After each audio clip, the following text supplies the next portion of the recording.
एक बार गणेश जी ने पृथ्वी के मनुष्यों की परीक्षा लेने का विचार किया और वो मां पार्वती के पास गए और बोले, माता, मैं पृथ्वी पर भ्रमण करने जाना चाहता हूं और पृथ्वी वासियों की परीक्षा लेना चाहता हूं। ठीक है पुत्र गणेश, जैसा तुम उचित समझो। पृथ्वी भ्रमण के लिए मैं एक बालक का रूप ले लेता हूं। बाल गणेश को तो लीला धरनी थी, इसलिए उन्होंने एक बालक का रूप बना लिया और अपने एक हाथ में चम्मच में दूध ले लिया और दूसरे हाथ में एक चुटकी चावल ले लिए और गली गली घूमने लगे। वो साथ ही साथ आवाज लगाते चले जा रहे थे। मेरे पास ये दूध और चावल है, क्या कोई मेरे लिए इस सामग्री की खीर बना देगा? कोई भी बाल गणेश पर ध्यान नहीं दे रहा था, बल्कि लोग उन पर हंस रहे थे। अरे कोई नासमझ बालक दिखाई पड़ता है। हाँ भैया, तभी तो ये चम्मच में दूध और चुटकी चावल लिए घूम रहा है। भला इसकी खीर कैसे बनेगी? गणेश बाल रूप में लगातार एक गांव के बाद दूसरे गांव में इसी तरह चक्कर लगाते हुए पुकारते जा रहे थे, पर कोई खीर बनाने के लिए तैयार नहीं था। सुबह से शाम हो गई, गणेश जी लगातार घूमते रहे। अरे, मेरी खीर तो कोई भी बनाने को तैयार नहीं, अब क्या करूं?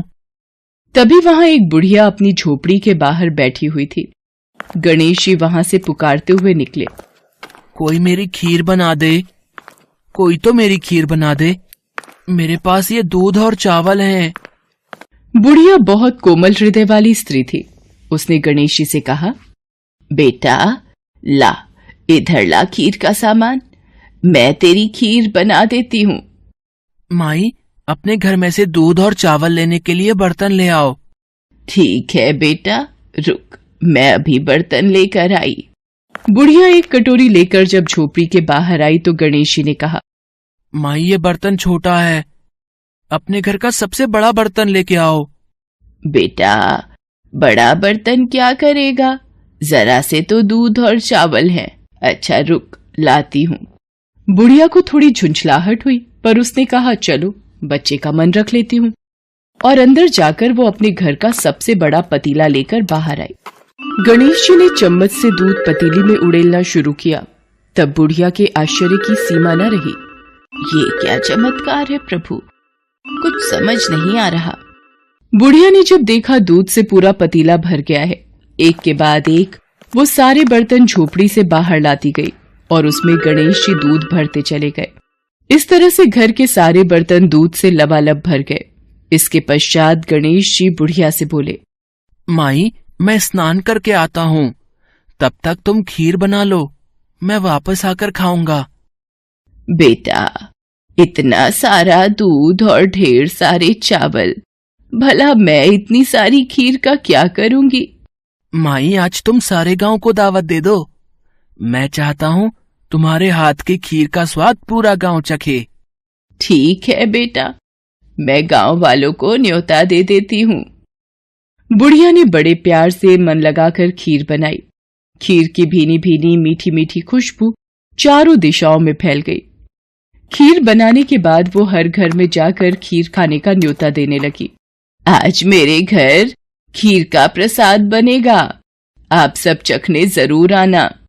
अम्मा, तुम इतने लोगों को खीर कैसे खिलाओगी, कुछ समझ में नहीं आ रहा। ठीक है अम्मा, हम आ जाएंगे। लोग बुढ़िया पर हंस रहे थे।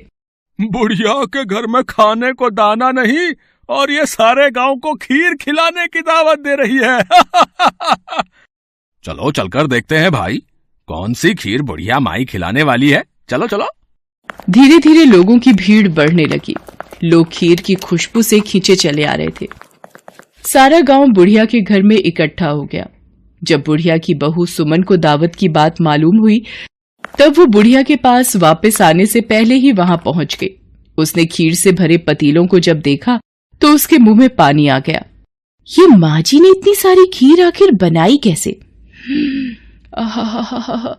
पर अभी तो खीर की खुशबू इतनी अच्छी लग रही है कि कुछ और सोचने की जगह मन कर रहा है बस जल्दी से इस खीर को खा लूं। बहुत जोरों की भूख भी लगी है। खीर को देखकर सुमन के मुंह में पानी भर आया। एक कटोरी में खीर निकालकर वो दरवाजे के पीछे बैठकर खाने की तैयारी करने लगी। इसी बीच खीर कटोरी में डालते हुए कुछ बूंदें नीचे गिर गई और गणपति जी को भोग लग गया। वो प्रसन्न हो गए। अब पूरे गांव को खाने की दावत देकर बुढ़िया वापस अपने घर आई तो उसने देखा, अरे बेटा तू आ गया स्नान करके, खीर तैयार है, चल बेटा मैं तुझे गरम गरम खीर परोस देती हूँ। माई, भोग तो लग चुका है, तुम्हारी बहू ने मुझे खीर का भोग दे दिया। मेरा पेट पूरी तरह से भर गया है, मैं तृप्त हूँ।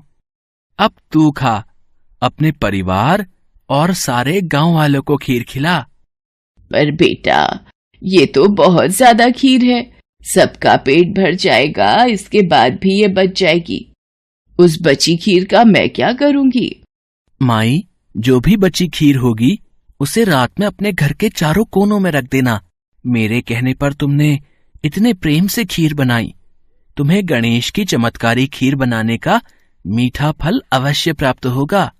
ये कहकर मानो वो बालक न जाने कहाँ गायब हो गया। इतनी देर में गांव वाले भी आ गए। बुढ़िया ने भगवान गणेश का ध्यान करके सब गांव वालों को खीर का प्रसाद बांटा। जब सारा गांव जी भर कर खीर खा चुका तब भी ढेर सारी खीर बच गई। ये खीर बच गई, इसे चारों कोनों में रख देती हूँ। अगली सुबह बुढ़िया जब सोकर उठी, हे गणेश, हे गजानन, गणपति महाराज, ये मैं क्या देख रही हूँ? पतीलों में खीर के स्थान पर हीरे जवाहरात और मोती भर गए हैं।